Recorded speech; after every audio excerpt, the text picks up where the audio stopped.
your mother. It's time for another episode of Birds with Friends. Just the duo of feathery brethren, weathering any season to see the Eagles eating teams like Scrammy's top with cheese. It's Philadelphia. Bo and Zach kicking it cooler than two. Penguins till Zach runs off with his valet keys. He's a real nuanced goose. Pull up a branch, get loose. It's time for some juice on some Birds with Friends. The early bird gets the worm, but prefers getting turned like a turn on some Birds with Friends. Bo and Zach coming at you with stats and things flapping. We are going to rip out the hearts of other podcasts. We are going to bite off their eyeballs. We're going to start every segment watching the scene from The Last of the Mohicans where the guy takes a bite out of the other guy's heart. We may not be good, but we're going to be nasty. We're going to reflect the blue-collar nature of this. Hello, everybody, and welcome to Birds with Friends on a Tuesday afternoon playoff week.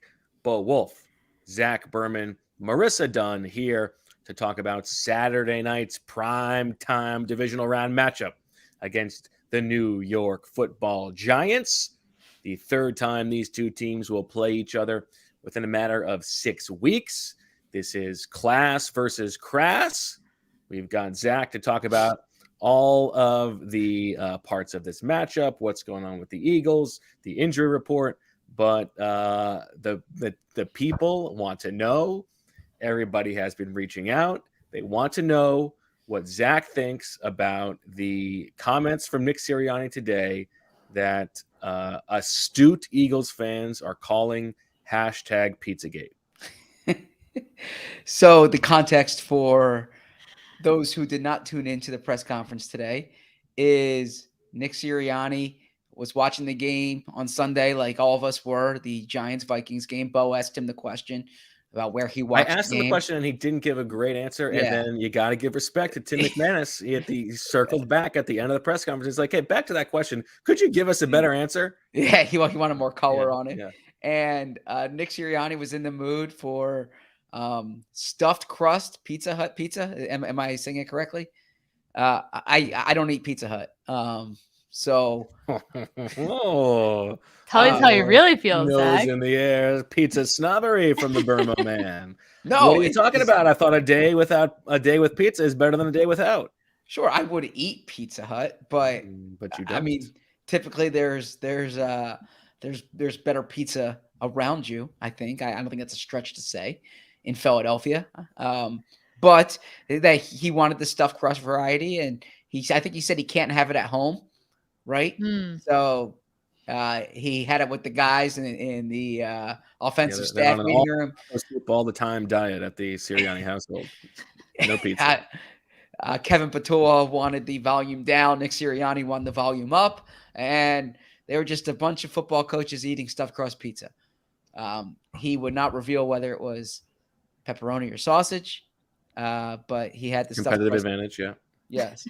And so, look, I don't hold it against Nick Sirianni. Pizza is the best type of food you can eat. It's just that mixed to water, of course. I could give you 15 places within a 1 mile radius of their training facility where you can get. Okay, answer that then. If you were Nick Sirianni on Sunday, what pizza would you have ordered for the group? That's a good question. 15 places within a 1 mile radius. I mean, yeah, but I'm usually an eat there kind of person. Okay, well, that's not an option in this. Yeah. So what places deliver around there? If you give me 1 minute, I can look up the places that deliver in South. Oh, you just said I could give you 15 places. Yeah, within a 1 mile radius. Yes, that. But I don't get it delivered when I'm at the NovaCare Complex. All right, Marissa, what's your Pizza Hut take? Okay, so I did have a conversation with this with Michael about this because I figured this would be how we started the show. Yeah, we're predictable. Glad I know Bo very well. So I mean, I've had celiac. I knew I had celiac for the past 7 years, so I really haven't had any of these places. I would probably pick Domino's, or this might be controversial, Little Caesars over Pizza Hut. Back in the day, but I mean, I do like a stuffed crust. There's a lot of comments in the chat like criticizing a stuffed crust, and I used to always love a stuffed crust, so I'm not knocking that. What's your take? Go ahead, Zach. So if you just wanted like the closest one there, you can go to Celebrys right there in the Packer Park complex, right? And They don't want the closest. okay, This well, is not. I mean, You talk a big game. You come in with 15 places discussed within a 1 mile radius, and you're just giving me Celebrys because it's closest. Well, my favorite pizza is Tacanelli's, but you'd probably send a quality control coach to go pick it up for you. That's right? not within a mile. Okay, not within a mile. This is like when you ask. This is like when you ask, Nick Sirianni or Jonathan Gannon at the start of their tenure with the team, what are the statistics that matter to you that you measure success by, and then you're able to cycle back to them. You said it. I'm holding you to your own stance. Yes. Okay, so we're talking about delivery. Well, that would deliver there. I mean, you can get Santucci's delivered down there. Okay, or somebody could go pick it up. Yeah, so that's what okay. So, I mean, Angelo's is probably 1.5 miles from there, right? We can easily say Angelo's here. I mean, that'll be tougher a to no-brainer. do. Although, I mean, if you're the Eagles, you can make a call. Yeah. You're not playing by the same rules. Yeah, you can get Nomad. Nomad would, Howie Roseman once got us Nomad on draft weekend. I mean, like we can go down the list. There's so many good places. So, but I appreciate the fact that they're eating pizza. I also think we've spent way too much time on this topic when the Eagles have a playoff game against the New York Giants on Saturday, a divisional round playoff game. The first time the Eagles are hosting a divisional round playoff game since 2017. First time they're playing in one since 2018. So a lot to discuss with this game. So have you never had Pizza Hut? Oh, growing up, I used to have it. Okay. And then I agree with Marissa. Domino's is better than Pizza Hut. I think not even close. Yeah. Like I don't think I've ordered or had either one in a very long time, but I could talk myself into a situation where you have like a pregnancy craving for Domino's. Not Pizza Hut. No thanks. I Little Caesars, at least that's like it's kind of weird. Yeah. As opposed Bo's to such Pizza a Hut's company just man. bad. Bo's, or he's like Roger Goodell Jr. here because Little Caesars is the sponsor of the NFL, so he has to give them puffs. Back when do I you used think to cover the Sirianni Giants, gets a Pizza Hut sponsorship out of this? That's what I want to know. Good question. If you could, I don't think so, but maybe so. Should we do we need to do a fast food draft? No, we can talk football real quick. I mean, just for real quick. We got to get through 3 segments in this episode, 2 breaks. There's only so much football we can talk. I mean, I really didn't expect. Do we consider Pizza Hut fast food, or like fast food pizza is sort of a separate?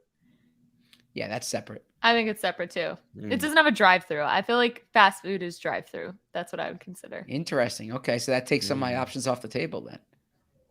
Like what?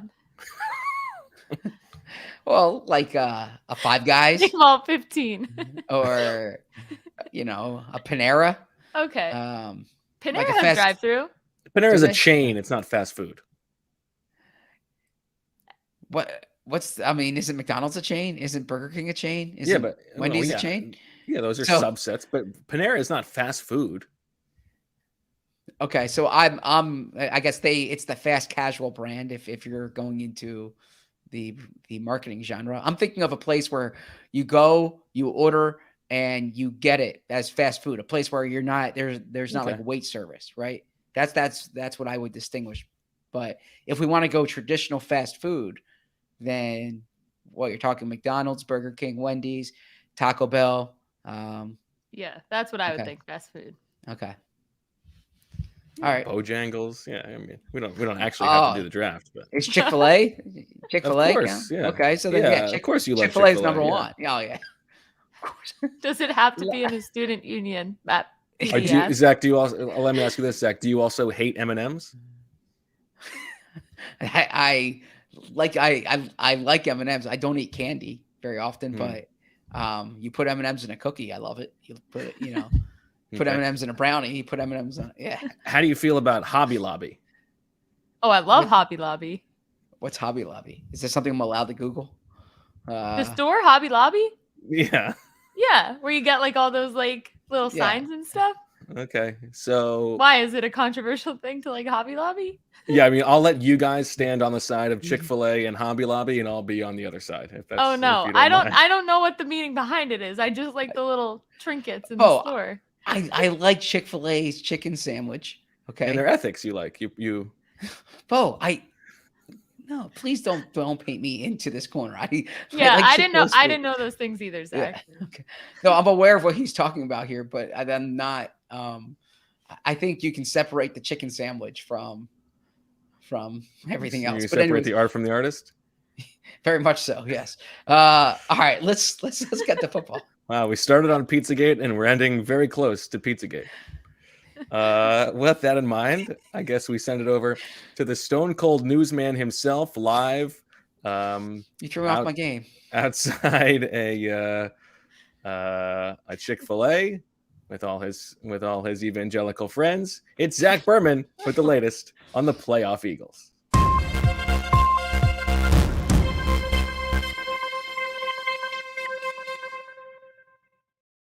The Philadelphia Eagles returned to work on Tuesday at the NovaCare Complex. It was there Wednesday, so that means they had a Wednesday walkthrough. They did not have a full practice, but had they had a full practice, Jalen Hurts would have been a full participant. Jalen Hurts is no longer on the injury report. That's a good sign for the Eagles. Jalen Hurts, speaking today, said he's all right. You know, he didn't suggest there was a problem. He said there's a bounty on him every week, so he's just going to play football. It's not as if he's, more worried about them going after his shoulder this week. Avonte Maddox remains sidelined with the toe injury. No update on his status, but he would not have participated. Lane Johnson, Linval Joseph, and Robert Quinn would all have been limited. Spoke to Lane Johnson on Friday, so that was after our last podcast, and Lane says he's going to play. He said that the Thursday practice, so that's tomorrow's practice, the Wednesday practice this week, is going to be the big test for him because he'll get game-like reps at full speed, and he won't be on pain and he won't be on pain medicine, so he'll kind of see how that feels during practice. But he clarified that this is an adductor injury, not a core injury. And I know there's some people who are saying, well, the adductor is part of the core. I think he was referring to like a sports hernia injury, something of that, the way we typically talk about a core muscle injury. So he wanted that clarified. And what did he say about the reporting on that subject? He said it was premature. He said that he was not out of the MRI room when the first report came out, and he said he doesn't mind if you tweet it, but at least get your information right. Right. So yes. Yeah, that's essentially what he said. Back to you in the studio, Bo. Okay, Zach. So let's talk about the Hurts thing first, because I think we can agree that this is the big question about this game. Jalen Hurts not on the injury report, as you said. Last we saw him was Week 18 against these same Giants, although it was not these same Giants because it was a bunch of their backups. The Eagles had a vanilla game plan, but Jalen Hurts was extremely cautious on the field. As we all know, the Eagles called the game with that in mind. If that is the case in the playoffs, it's a different Eagles team. If the reins are off, this seems like a matchup that certainly favors the Eagles. What is your expectation for the way that the Eagles are going to use Jalen Hurts and the way that Jalen Hurts is going to play? My expectation is Jalen Hurts plays like Jalen Hurts out there, that he's going to run, that you'll see Jalen Hurts in as close to the MVP form as he can be physically. Now, the Giants defense will probably do some things to try to disrupt him. You'll see blitzing against him, and Hurts will need to be able to adapt to it, as I imagine we'll discuss. This is a different Giants team personnel-wise than the team the Eagles beat up in Week 14, right? So there are going to be challenges. But from a physical perspective, I don't expect Hurts to be limited. I think they're going to run him. I think they're going to utilize him. And how about Lane Johnson? You think he's Lane good Johnson, to go? Yeah, Lane Johnson's going to play. I feel he's fairly play, confident in that.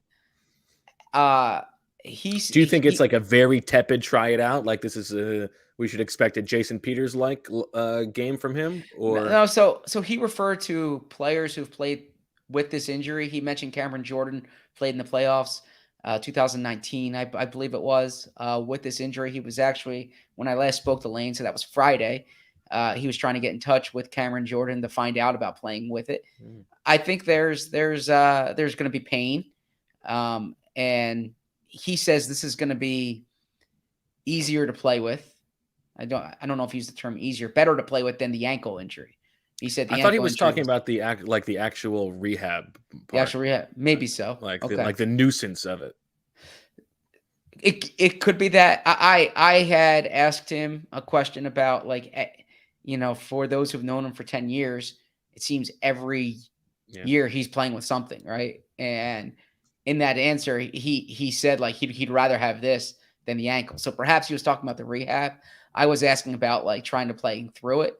Okay. What's it take to play through it? But nonetheless, it's something. And Lane is a tough dude. But I can't tell you how this is going to affect him because I've never played right tackle in a playoff game with an adductor injury. So,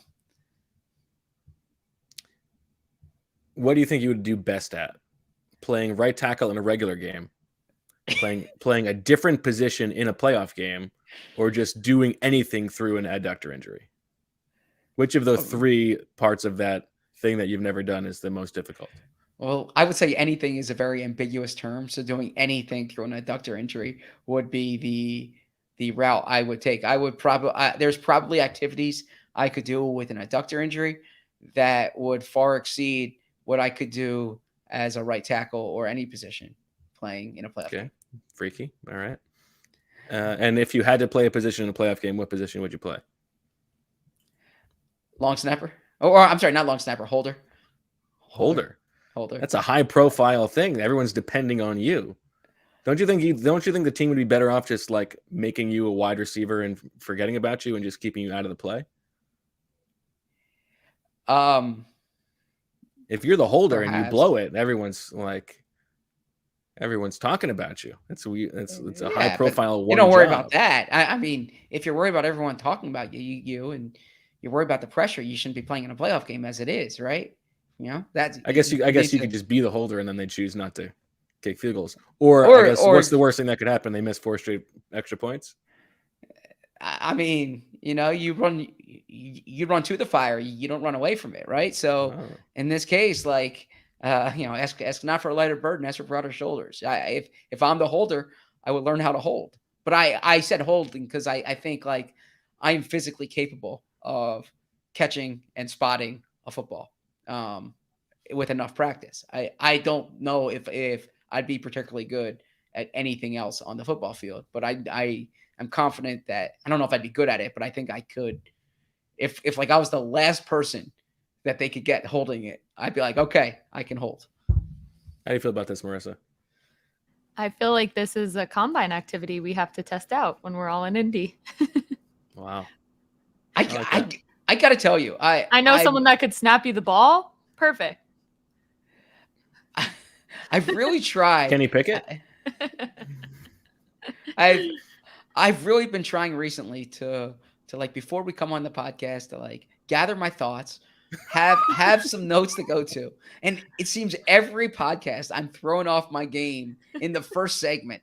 And I don't know where it's going from. So this is no different than ever. Right? I thought playoffs we would talk about something other than fast food and Pizzagate and all that stuff. Well, yeah, but it was newsy. Sirianni opened that box. That wasn't Bo. That's exactly right, Marissa. I thought that was a perfect third segment conversation, but we digress. You invert it. That's that's how you do it. That's art. Enough. You take what's been made and you remake it. Fair enough. This is not paint by numbers. All right. Let's take a break. We'll come back. We'll refocus. We'll talk about what it was like watching these games this weekend, the actual matchup, how you feel about it, big picture thoughts as the Eagles move on here into the divisional round.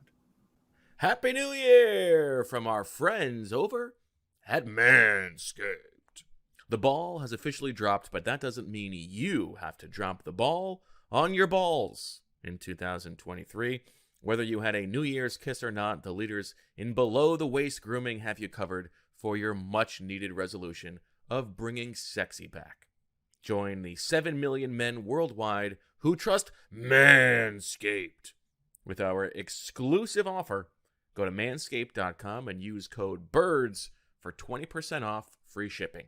Let us have a toast for a new year, new you, and a new you with no pubes. Inside the Performance Package 4.0, you will find the Signature Lawnmower 4.0.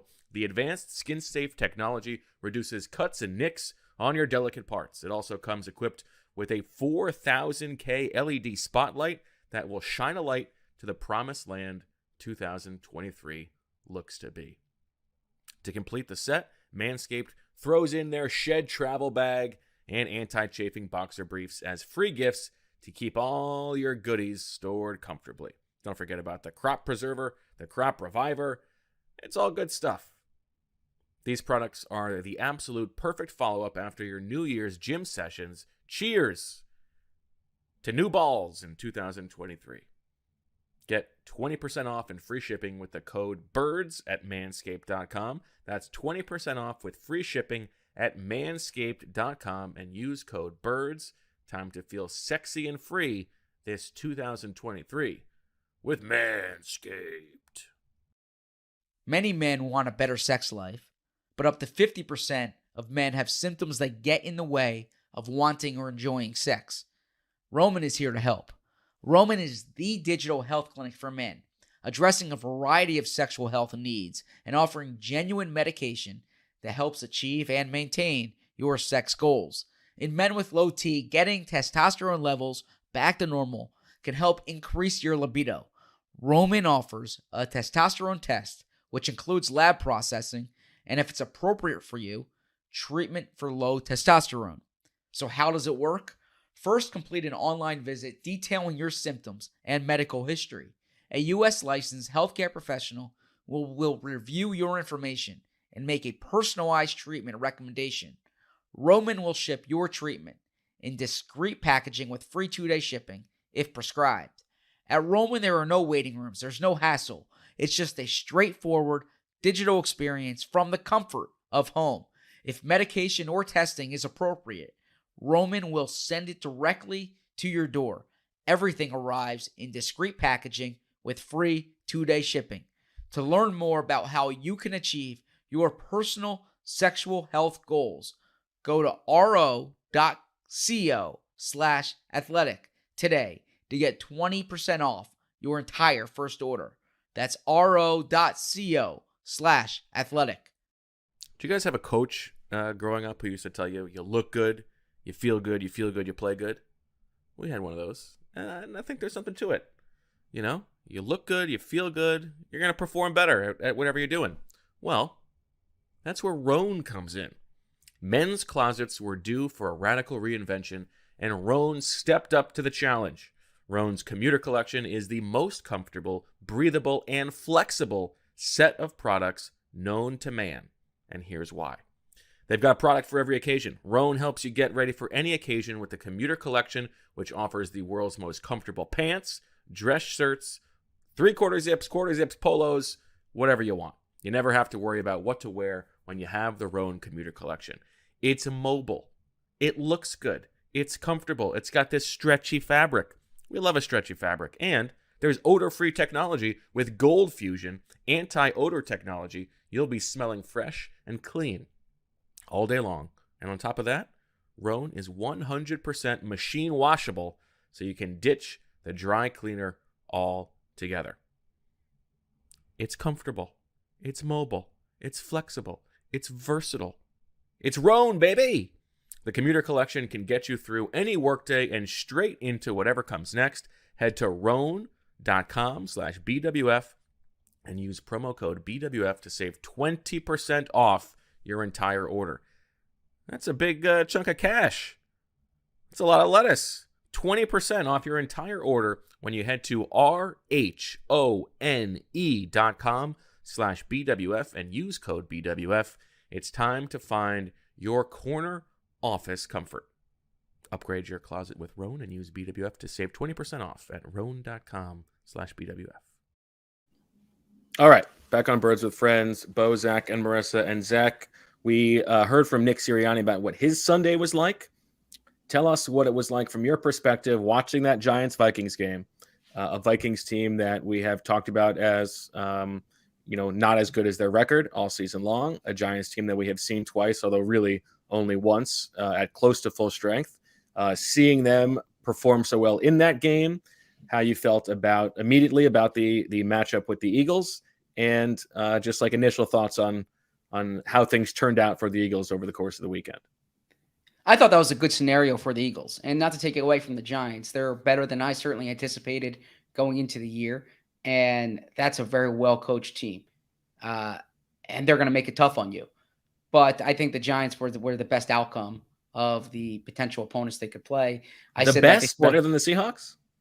Oh, no, I'm sorry. Oh, okay. Once the Seahawks had lost. Well, yes, okay. at that point. And I say that before seeing the egg that Tampa Bay laid last night. But that said, the Giants are a different team than the Eagles saw both those games, right? Week 14, like that secondary was missing some key parts. It was not the same team personnel-wise that the Eagles will see this weekend. What did I think watching that game? Daniel Jones, the way he ran the ball was really effective. That really put pressure on the Vikings offense. I'm sorry, the Vikings defense rather. I thought that the receiver Hodgkins just kept making impressive plays. They were a well-coached, disciplined team, good in situational football, like their aggressiveness, like the Dable's aggressiveness overall. Thought defensively, they didn't blitz as much as I expected them to. I haven't looked at the numbers, at the number breakdown from that game, but their second lowest blitz rate of the season, fewer than 20%. There you go. Was that in your piece today? I have not yet read that piece. Okay. Yeah, I mean it's only like 1,100 words. I can imagine why you weren't able to just make 5 minutes for it, but that's fine. Okay. You've been sick. I also have I'm really trying to maximize my time in terms of my writing. I should have read. Well, you retweeted it. I mean, now people know that you're just blind of retweeting and you're not actually reading the things that you retweet. Bo, I'm sorry. Cat's out of the bag. No, it's understandable. I don't mind. It's no skin off my back. I feel bad for the listeners and your Twitter followers who the curtain has been lifted now. There is no Oz. What you're doing is instigating, and I'm not going to fall for it. Okay. I promise you, I will read that by the end of the night. I have two. The moment has passed. You don't need to read it anymore. I have two stories. The moment has not passed. It came out when I was in the locker room today. Then I drove home where I started working on two stories that I have coming up in the next 2 days. And flex. Okay. And then at 4:00 here, I started jotting down some thoughts that I would share for the show. But I probably in that time, interesting. One way that you could have prepared for the show and jotted down some notes on the matchup could have been the piece about the matchup. But okay. For next time. So they didn't blitz as much as I expected them to. And I imagine they're going to blitz quite a bit more against the Eagles this weekend, considering I don't want to say that's an Achilles heel of the Eagles because they've been able to combat it, but that's probably been the most effective way to play against this offense so far. Yeah, so that's that. I mean, I thought the Giants looked really good in that game. I have never seen Daniel Jones throw the ball so well. I didn't think he had that in him, and the numbers back it up. It was basically the second best performance of his entire career after a random Week 16 game against the Commanders in 2019, and it came in the playoffs. So, maybe there's something else that he has in him that we didn't know he had, and the coaching staff is able to build something around that. I think the Giants offense is I don't know if less worrisome, but it's a good unit. They were top 10. They were 10th in DVOA, but it was the Vikings defense. and the Vikings defense was bad all year long, 28th in DVOA. I think that for all of the like minor complaints we have about the aesthetics of the Eagles defense, they seem pretty well suited to match up with this Giants team offensively. The Eagles do not do well against scrambles. They've been the second worst team in the league against scrambles in terms of some of the per play metrics. And so that's the thing that they're going to have to worry about with Daniel Jones. He only did it twice in that Week 14 matchup. That's something that will be on their radar this week.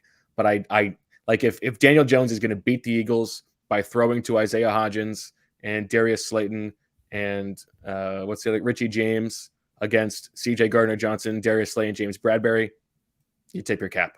Okay, like that happened.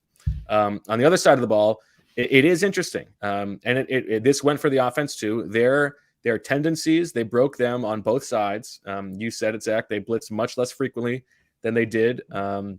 They've actually started blitzing less frequently over the past few weeks since that Eagles game, but that was their second lowest of the season. They played much more zone, and Dexter Lawrence is a game wrecker. That guy's awesome.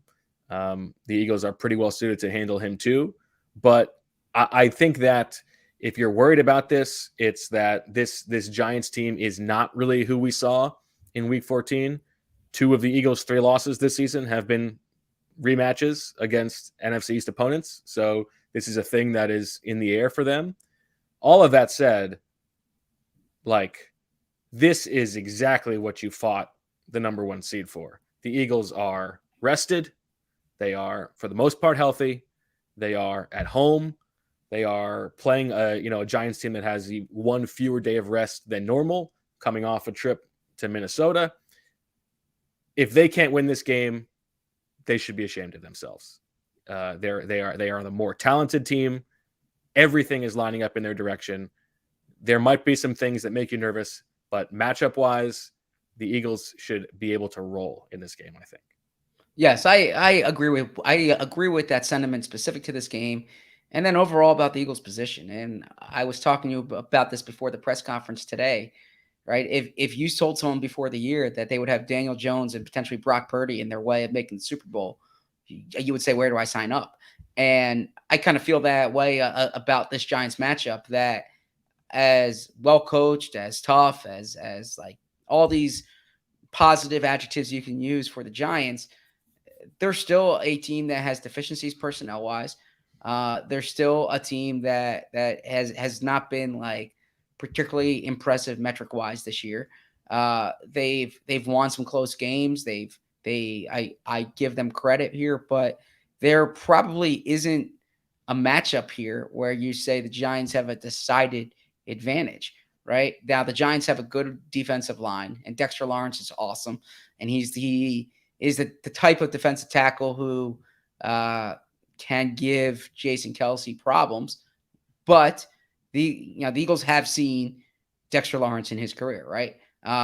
It's not the first time they're playing him. Leonard Williams is a good player. I mean, Thibodeau is a good player. But, I think that the Eagles are well positioned personnel wise. They're well positioned schematically. They have more rest. I don't look at the way they played in Week 14 and say that's how this game's going to be, because I think it could be different with the secondary looking different for the Giants. But I think that the Eagles might not call passing plays on 10 of their first 13 plays if the Giants were at full strength in their secondary in that game. So there's a lot of things that I think the Eagles can and should or can and will do differently. But I just think they're the superior team. Yeah, remember after that game, the Week 14 game, some of the Eagles guys were talking about how they were a little bit surprised at how effective they were able to be running the ball against that Giants defense. It was like that was not going to be a big part of the game plan, and then it started working, and so they stuck with it. I don't know what to expect from like how the Eagles are going to attack this Giants defense exactly, because I think there's going to be a feeling out process on both sides from the Eagles perspective, seeing if this is going to be a blitz heavy game from Martindale, a man heavy game, or if it's going to be like it was against the Vikings. And then from the Giants perspective, figuring out exactly what level of Jalen Hurts they're getting in terms of his willingness to run and the Eagles' willingness to call runs for him. But The one thing that is like a glaring, like huge opportunity for the Eagles in terms of matchups. The Giants have gotten killed by tight ends all year long. Yes. You saw TJ Hawkinson in that game, had a big game. They committed real resources to stopping Justin Jefferson. It's not so easy against the Eagles because if you pick stopping AJ Brown, then all of a sudden you've got Devontae Smith. But you got to worry about both of those guys. And I expect this to be a monster Dallas Goedert game. Well said. I spoke to Dallas today about that concept, and there are two things. First off, there's that Giants defense, which has been susceptible to tight ends.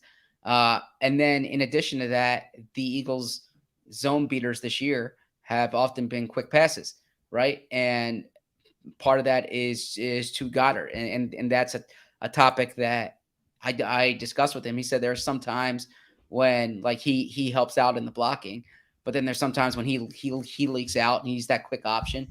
And it's in those situations, if you can beat one guy, avoid the tackle on one guy, then you have a big play in front of you. And so that excites him. So I agree with you there.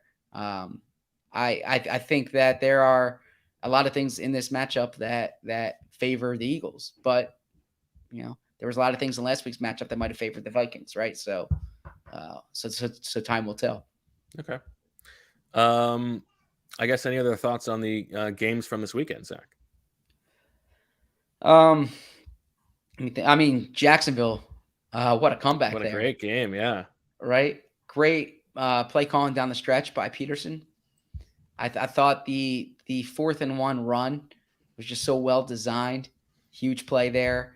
And really perfectly in conjunction with Kalen Kaler's story on the Eagles quarterback sneaks today. Thank you. Which everybody should read, because that's exactly what they were telegraphing, and they played off that tendency that people are picking up on. Exactly. Yeah, highly recommend reading that. We can get to that in the next segment. Some specifics, but. And by the way, I think Marissa said that the next segment there's a long break, so I will have your story read during that break. Okay. Oh, the first one was the long one, but Okay. So you're not reading the stories and you're not listening to what Marissa's saying. It's still 2 minutes. It's still 2 minutes. Yeah, he was sick yesterday. He was. Yes. Let's cut him a break. Okay. I scared Zach on Saturday night after that big Jaguars win. I said emergency pod, and Zach thought I was serious. And I said I'm in. Yeah. Yeah. And Zach was like, "Wait a second. Are you serious?" Yeah, I had gone out to dinner. Hold on a minute. I'm pulling up my Saban Belichick here. Let's. No, I had gone out to dinner right. that night. I was not ready for a podcast. But I thought that I was not surprised by the 2-point conversion. It seems some people were. It's the exactly broadcast, namely, yeah. Yeah, it's exactly what I expected. And look, they won. Well, especially, they got the penalty, Yeah. so they've got to the 1 yard line. Like, of course, like Doug that's an automatic for Doug. Exactly. So that was a good game to watch. The Miami Buffalo game earlier in the day. Weird one. No, that was I haven't watched the Mike McDaniel press conference yet. I saw that I saw some quotes come out from it, but the amount of times they were late with the play call was bad, horrible in that spot. And I know you have a third string quarterback out there, but yeah. And it was like at the end of the game. It was like in a critical a 4th situation. and 1. Like you're supposed to have that play ready to go, right? That shouldn't be a hard decision. Exactly. Right? Exactly. Yeah. I was a little disappointed. By the way, the ultimate bulletin board material for the Giants, and probably why they won. Somehow we let them go undrafted in the playoff draft with Greg Rosenthal. We talked about them, but we forgot about them in the last round, and so they joined the Dolphins as the 2 undrafted teams. We lost a win. Probably me. I think I would have taken them over the Seahawks. Bad job by me. I have a question for you guys. What do you make of the whole playing a team for the 3rd time this year? Like, do you think it will be that changes things? I think I think the numbers bear out that it's a little bit overstated, that it's not like it's not harder to beat a team 3 times than it is any other time. I would also say that, like, if you're playing a team 3 times, that means they're a playoff team and they're a good enough team to be in the playoffs, right? So they're by definition, a harder team to beat 3 times. But also in this specific matchup, that second time wasn't really a matchup. For both sides, the Eagles weren't doing things and the Giants weren't doing things. So. Like if the Giants were the exact same team, but they were in the NFC West and this was the first time they were playing, I probably would feel better about the matchup than I do. Oh. Yeah. But I don't know. That's probably just like a psychological thing. Yeah. I think if there's less talent disparity between the two teams and you're looking at like a 2 13-4 teams, or you're looking at a 13-4 and a 12-5 team, something of that nature, then yeah, the odds would tell you that in those games, it's probably hard to beat that team 3 times. I think when there's more of a talent disparity, and San Francisco, Seattle is an example of this, by the way. San Francisco is just a better team in that game. And I think the Eagles are simply the better team against the Giants. So Seattle hung tight in the first half, but then I think you saw the differences, in particular on the lines of scrimmage, in the second half of the game. And that may very well be the case in this Eagles-Giants game. Although the Giants are a little stouter along the lines of scrimmage, but I just think the Eagles are the better team. And I think that will be apparent. Yeah, and that's sort of why I think we won't see the same offensive game plan from the Giants that they had against the Vikings as they will have this weekend, because they were passing much more on first down against the Vikings. I think they thought that they were a better team. Against the Eagles, I think they're going to want to limit possessions. I think they're going to want to try to run the ball a little bit more and shorten the game if they can. And from the Eagles' perspective, because they're the better team, I think they want to make this game as many possessions as possible. Okay. All right. Let's take our second break. Come back. We'll talk about Swooper, talk about Kalen's story, and any other thoughts Zach has on mediocre pizza. We'll talk about your story as well, because that will be right. Okay. All right. Starting now. Now our next partner is a pretty cool product. Let's talk about Athletic Greens. If you're looking to get better gut health, more energy, and a stronger immune system in a really easy, natural way, you've got to check out Athletic Greens. I'm sure you'll all agree that most of us are not huge fans of having to take a bunch of pills or vitamins in the morning, but with Athletic Greens, you can get rid of all those extra vitamin bottles and finally get some room in your cabinet. Athletic Greens is an all-in-one solution that actually tastes pretty good. You'll really enjoy getting your daily vitamins. So what is this stuff? With one delicious scoop of Athletic Greens, you're absorbing 75 high-quality vitamins, minerals, whole food source superfoods, probiotics, and adaptogens to help you start your day the right way. This special blend of ingredients supports your gut health, your nervous system, your immune system, your energy, recovery, focus, and aging. All the things. Right now, it's time to reclaim your health and arm your immune system with convenient daily nutrition, especially heading into flu and cold season. It's just one scoop in a cup of water every day. That's it. No need for a million different pills and supplements to look out for your health. To make it easy, Athletic Greens is going to give you a free 1-year supply of immune-supporting vitamin D and 5 free travel packs with your first purchase. All you have to do is visit athleticgreens.com/birds. Again, that's athleticgreens.com/birds to take ownership over your health and pick up the ultimate daily nutritional insurance. This episode is sponsored by BetterHelp. Give online therapy a try at betterhelp.com/BWF and get on your way to being your best self. When you're at your best, you can do great things, but sometimes life gets you bogged down and you may feel overwhelmed or like you're not showing up the way you want to.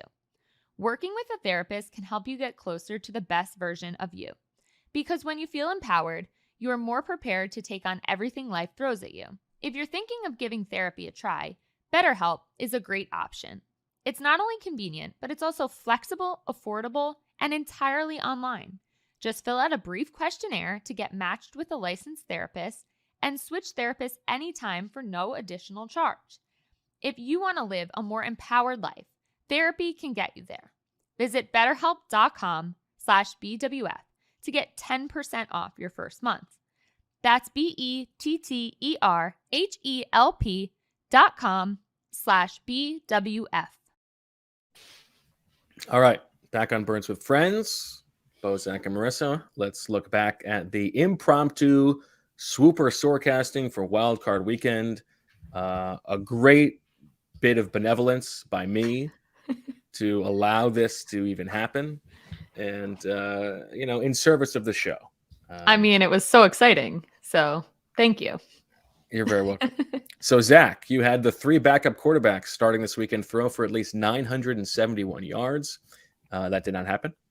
At least one home underdog wins outright. You got that one on Saturday night with the Jags. And then you had Doug Peterson calls a trick play, and this did not happen. It was defined as a non-quarterback pass, a non-skilled player position target. Flea flicker, hook and ladder, not on the last play. Unfortunately, the misdirection on 4th and inches does not qualify as a trick play. I think even you would agree with that, right? I mean, sure. For the sake of conversation, yes. Okay. Sure. Well, it's interesting you say for the sake of conversation and then shut down the conversation. For the sake of moving on, really. For the sake of moving on. Okay. Okay. Man, you're on it today, Bo. This whole show, I said I like Chick-fil-A, and all of a sudden, that's still in my head, by the way. I wasn't. Yeah, I didn't know Hobby Lobby was a bad thing. I'm gonna have to go different places. Michael. Now you know. Yeah. I wasn't taking a political. I mean, you're married to a Michael. You couldn't just go to Michael's to begin with? I go to Michael's too. I like all those, I like the little signs in the house, like all of that. So yeah, all right. I'll get my stuff from somewhere else. And the Eagles are the only NFC East team remaining in the divisional round. Obviously, that did not happen. Marissa, you had all 5 home teams win on Saturday and Sunday. Didn't happen. Doug Peterson goes for and converts at least 2 4th downs. You got that. That's 1 to tie Zach. You had the Eagles play a Saturday game next week. So when the Giants won, yes, you went to 2, took an advantage over Zach. And then you had Josh Allen throws for the most yards of any player. Sealed bid, first price auction. You went way high, went to 12. And you made fun of me for it. Second week in a row that Bo mocked. Serves me right. Yes. Serves me right. Last week it was Zach's thing, but it wasn't over. You had it going into Monday night. You had let's Josh just point Allen. out that I beat it by 1 point. Oh yeah, I'm getting there. Unbelievable. Okay. A bit of sense of drama, please. Okay. So heading into Monday night, Josh Allen had 352 passing yards, the most of the weekend. Yes. I had, and that would have given you 3. You had 2. I had the NFC teams outscore AFC teams. This was tight. I had the Giants-Vikings game is decided by 3 points or fewer. It didn't happen. I had Mike McCarthy is no longer the Cowboys head coach. Obviously, that wasn't going to happen after he won the game. Although, if he does get fired later in the playoffs, I'll get that point then. And, we're all very popular on social media. We get all kinds of mentions. And yet, when Kirk Cousins throws short of the sticks, about 2 yards on 4th and 7, I don't think my mentions have ever been as on fire as they were. At least one of the following 2 things happens. Kirk Cousins commits an ultimate Melvin moment, or Josh Allen is not the leading rusher among quarterbacks. And so it didn't end up mattering because Daniel Jones ended up running for more yards than Josh Allen. However, do we agree that was a Melvining? I mean, I would have to say by the reaction of the sickos, I would give you that. I wasn't expecting it to be a consensus Melvin. Oh, wow. Because that's such an expected thing for Kirk Cousins to do. It wasn't like something we've never seen him do before. But, I'll cede to the crowd. I'm just glad that there wasn't like a 2 points hidden in there that you didn't. If both hit, you didn't get 2. Should have been. Okay, so I had 1. You had 2, maybe 3. And at the end of the game, last night, after the Bucs recover the onside kick, Tom Brady needs 25 yards to overtake Josh Allen, or to tie, 26 to overtake maybe. And if they score a touchdown, the NFC teams will outscore the AFC teams. And so it's all coming down to that last drive.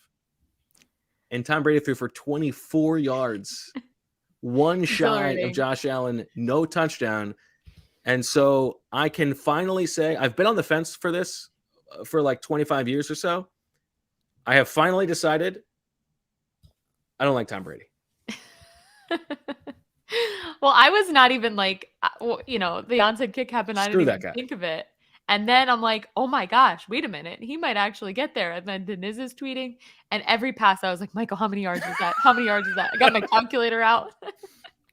So, yeah, that was pretty fun. But So you got it. And so you are glad I got now, him. you got a Big 3-point week to get victory. those. Yeah. You are up to 5 points. Zach is at 4 points. I'm at 8 points. We've got a 3-point week coming up this weekend. It's getting tight. I could tie you this week. You could tie me. Oh, yes. I'm ready. All right. Zach, how do you feel down there? Yeah, Zach's very focused. He's reading the other stories. He's not paying. No, attention. I already read that one. It was a good piece by Bo. Yeah, I like the Dexter Lawrence chart in there. I thought I thought the Gannon stat at the end was revealing for this weekend and show why this weekend might be different than last weekend. So yeah, good use of true media, good writing, quick. I recommend everyone read it. And I'm sorry it took me this long to read it. What's your Tom Brady? I'm a little torn here, Zach, because I was giving you guff for not reading it because it was short, but now I'm a little bit offended that you were able to just breeze through it so quickly. I can't win today, right? So yeah, I thought you wrote a good piece. I read it. It was fine. Yeah. Get some thoughts out early in the week. Playoffs. I've had this discussion with you and Shio, I think, off air. Maybe it was on air. But for some of these types of stories, sometimes like you don't have to read the intro. My picks column sometimes, right? When I didn't read the intro because I wanted to get to to each bullet. So I read the bullet points. They were good. Daniel Jones. Okay, yeah, I Dexter take offense to that. I figured you would. You'd find a way. All right, here's a game of 20 questions for you guys. Okay. Sheil came down to the NovaCare Complex last week. He's working on a story. I wasn't sure that he writes anymore, but that's good to know. And we asked Zach if he wanted to come to lunch. Zach had brought lunch. So Sheila and I went to lunch. We walked as I was walking in and waiting for him to come in, somebody walked out of the establishment. I would like you to both play 20. I would like you to play 20 questions as to the identity of the person who was walking out of the establishment as Sheil and I were going to get lunch. It would be someone I know. Yes. Oh, you want to know where we went? Yes. Penrose Diner. Okay. Would it be somebody I know? I'm not going to ask you to play 20 questions if you don't know who the person is. Okay. Well, I don't know. Take You it might. easy. Yeah. You go first, Marissa. Is it a boy or a girl? Man or It has to be a yes or no question. Okay. Is it a man? Yes. Both offended by the. Yes. You said yes? Yes. Is he in the media? No. Is it a player? Yes. Is he an offensive player? Yes. Is he an offensive lineman? Yes. Is it Coyote Awashika? Yes. Yes. Yes. Isn't that hilarious? Yes. Did Sheil recognize him? No. Did you say hello? Of course not. I was like, do you know who that is? Wait, you didn't say hello? No, I'm not going to bother the guy.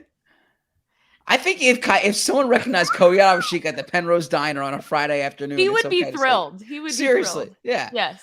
I mean, how many people do you think are stopping Coyote at the Penrose Diner? Thousands. Or Friday afternoon. Yeah. I mean, Marissa, that was very good. Once I knew his offensive line, I had an inkling. It was coming off Swooper. When you're hot, you're hot. You got it. Yeah. What was the soup of the day? That's a good question. I remember noting this in my head. I can't remember. It'd be funny if it was chili. Yeah. Yeah. It wasn't. It was not chili. What jumped out to you from Kalen's story, Zach? A number of things. First off, the Jason Kelsey nugget about moving the ball. And yeah, that it's like a known thing around the league. Yeah. I thought that was fascinating. The sour grapes from like so many other teams, I found fascinating. But yeah, a little unbefitting. Yeah. But the clip that in terms of Jason Kelce moving the ball, and Kalen put the clip in the story of Greg Williams on the sideline in that Jets game from 2019 going absolutely berserk. It's a well-adjusted guy.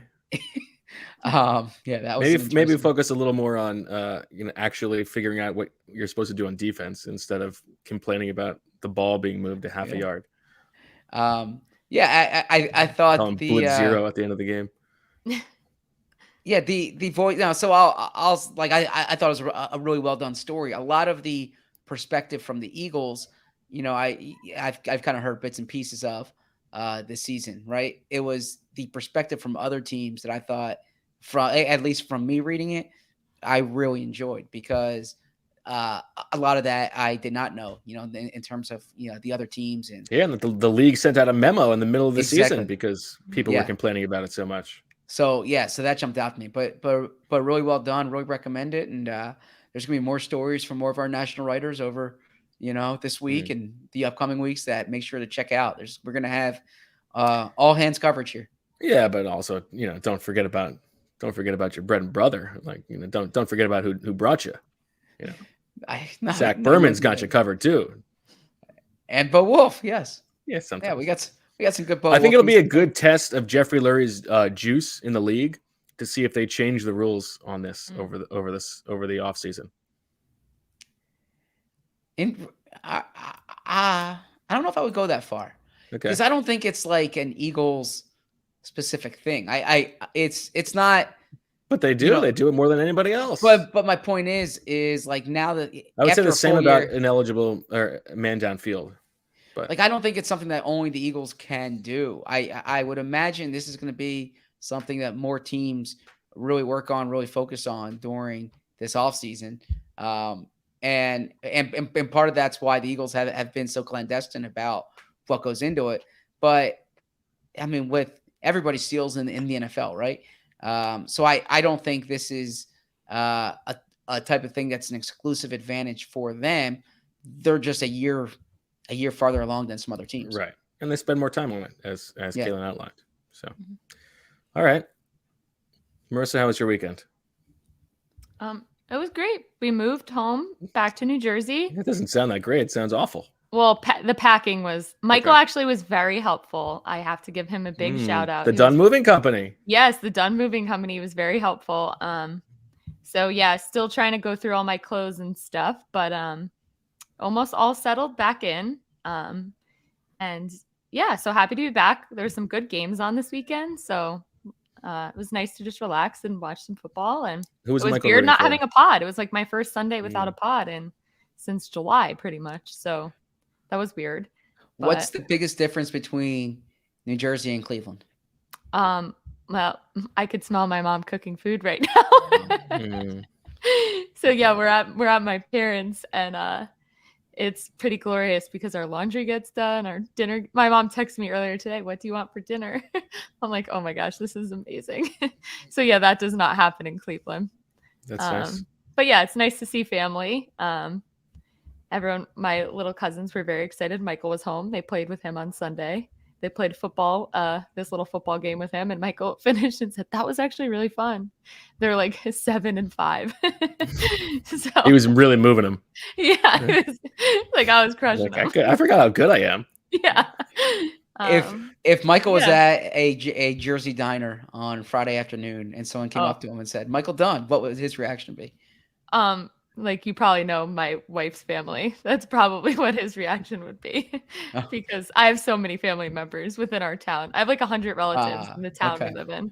So I think that's probably how they would know him. Not to like pump up myself or anything, but Listen, it probably would be a extended weekend. This is the week member. of Marissa.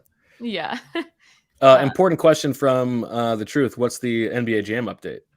So we brought it in. It's not been taken out of the box yet. That's something he has to do. But it has a whole little setup in the basement. So wow.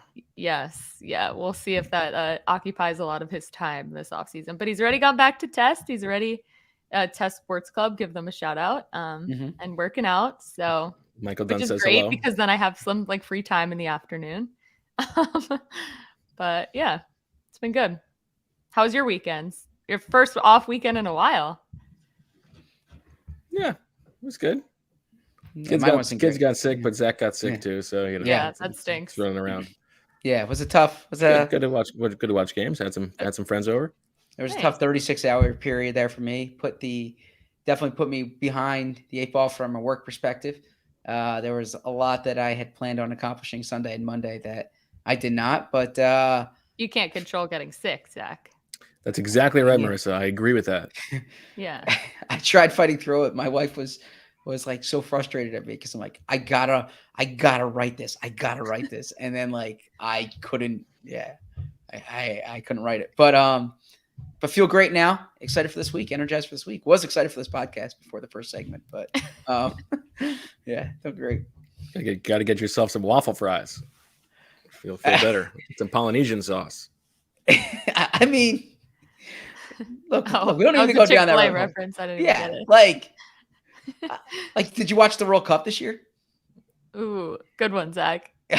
Does that mean that like you believe in everything? You're allowed to fight back. Thank you. Go ahead. I'm just saying that you paint me in a corner because I like a chicken sandwich and waffle fries. It's that separating the art from the artist. Okay, I'll put it simple. Okay, put it simply.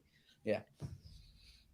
No, I please no further win or anything like that. I was just from the top rope. Okay.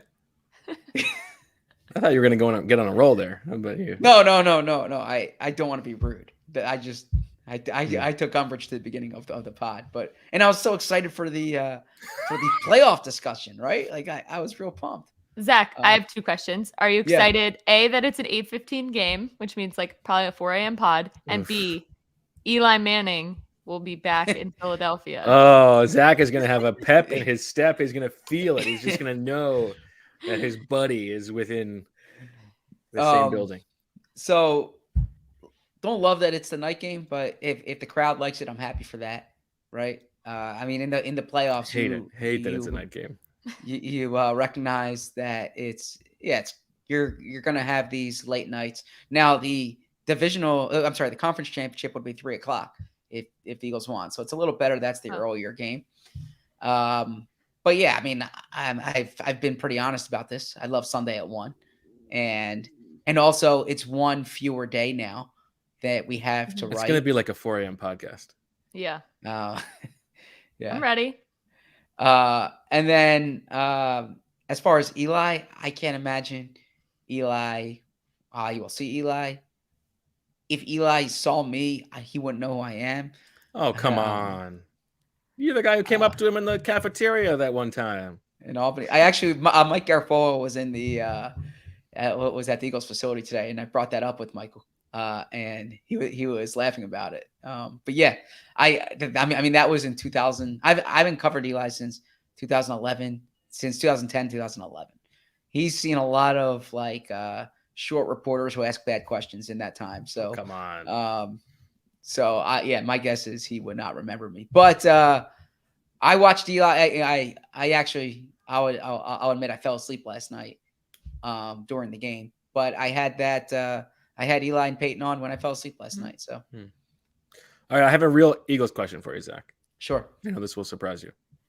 Let's say the Eagles do lose on Saturday night. How would you view, and assuming that it's not like, Jalen Hurts gets injured, it's they get beat. How would you view this season as a whole, as in terms of a relative success or not? Great question. It would be it would be a horrible outcome. They can lose in the conference championship game. And I think even if there's disappointment, I think it's, although if it's Dallas, we can get into that. You can't swallow that. Yeah. But losing to the Giants at home, when you're the number 1 seed, they're the number 6 seed, you're 7-point favorites. You beat them twice already this season. You're that much superior to them. You have this great path to the Super Bowl, or I shouldn't say that, this more inviting path than you've had in recent years. Yeah, the Eagles can't lose this game. This would be an utter collapse if the Eagles lost this game. I don't think that's hyperbole to suggest that. I think differently if they lost next week, but I think that's why I'm not saying like this is Super Bowl or bust. But I do think that losing to the Giants, it's definitely conference championship or bust. I think it would be an absolute disaster if they lost this game the way that things are lining up. There is no excuse to lose this game, and I think it's hard to say, and maybe our listeners can chime in. What would be more painful, a loss this week or a loss next week to the Cowboys? I think that would be more painful. I think if you get beat by the Niners, well, here's the other question, Zach. Who would you rather face next week, the Cowboys or the Niners? I'd rather face the Niners, and I know that's a controversial so would opinion. But I'd rather face the 7th-round rookie quarterback than I think the Cowboys are a high variance team. I thought they could have lost to the Bucs last night, but I think when they're on, they can really put up points.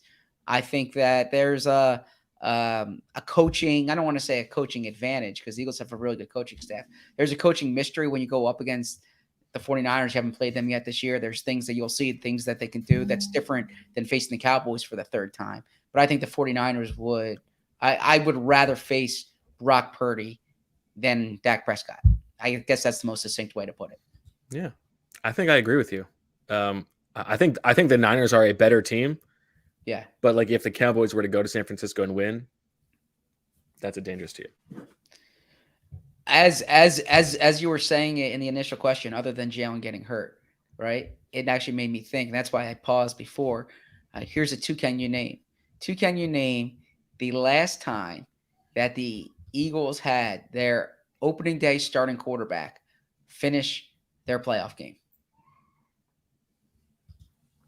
Ooh, that's a good one.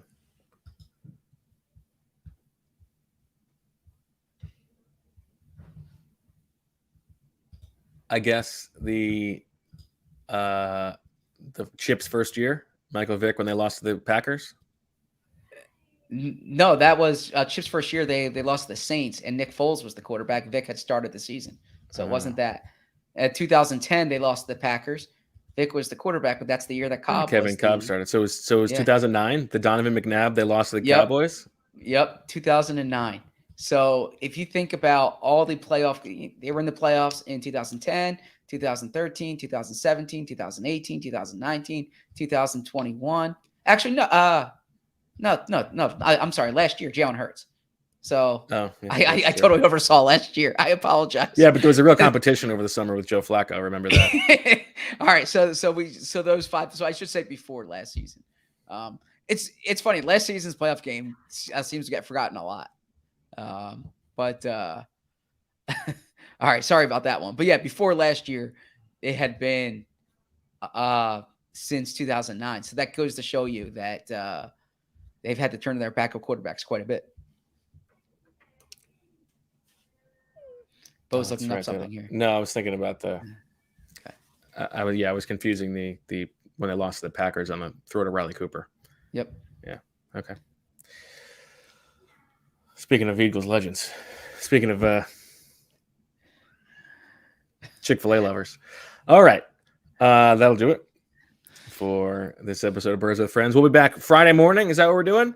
We'll be back Friday morning, and I promise you it'll be a better pod on Friday. Okay. What are you talking about? This was great. This is a good one, Zach.